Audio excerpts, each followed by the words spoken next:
Je vous rappelle qu'à la 40e minute, le score a été ouvert par l'arrière zérois Mouepé, qui a marqué contre son camp. En fait, un score équitable de 1-1 aurait été plus juste. Nous allons donc voir au cours de cette seconde mi-temps si le Zaïre va réussir à refaire son retard. Ce n'est pas certain car les attaquants égyptiens, très rapides, sont bien en mesure d'alourdir le score. Voilà, dans quelques secondes, le coup d'envoi donné par l'arbitre algérien, monsieur Aoussi. Voilà qui est fait. La balle à Mavouba. Abou Brecha qui va récupérer le ballon, qui va pouvoir tirer,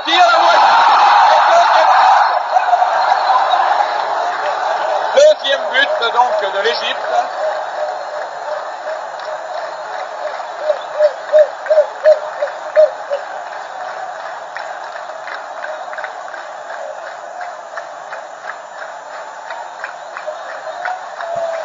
Donc ici au Caire, l'Égypte mène face au Zaïre par 2-0. Ah, je crois que les chances du Zaïre de remonter cet handicap sont bien minces. Attaque malgré tout par Mayanga, Mavouba, tir brossé de Mavouba et peut-être but du Zaïre. But du Zaïre. Une combinaison entre Mavouba et le... Westou. Et aucun part, longue balle destinée, mais peut-être égalisation.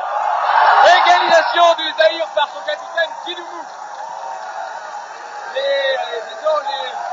La centaine de supporters zaïrois sautent de joie dans le stade. Alors Mavouba. Et peut-être le troisième but zaïrois. Oui, troisième but zaïrois. Marqué par Naï. But marqué à la 25e minute de cette seconde mi-temps. Le Zaïre, et voilà, la partie est terminée. Donc le Zaïre se retrouve en finale. Il rencontrera soit la Zambie, soit le Congo, puisque je vous rappelle que ces deux équipes sont toujours à égalité et jouent maintenant les prolongations. Le Zaïre, donc représentant du continent africain à la Coupe du Monde, va donc jouer la finale de cette 9e Coupe d'Afrique des Nations. Finale qu'il a déjà remportée en 1968 face au Ghana par 1-0. On peut dire que sur l'ensemble de la partie, la victoire du Zaïre n'est pas imméritée, car l'équipe du Zaïre en deuxième mi-temps a été beaucoup plus soudée, a réussi en équipe, on peut dire en grande équipe, à faire le jeu et surtout à l'imposer.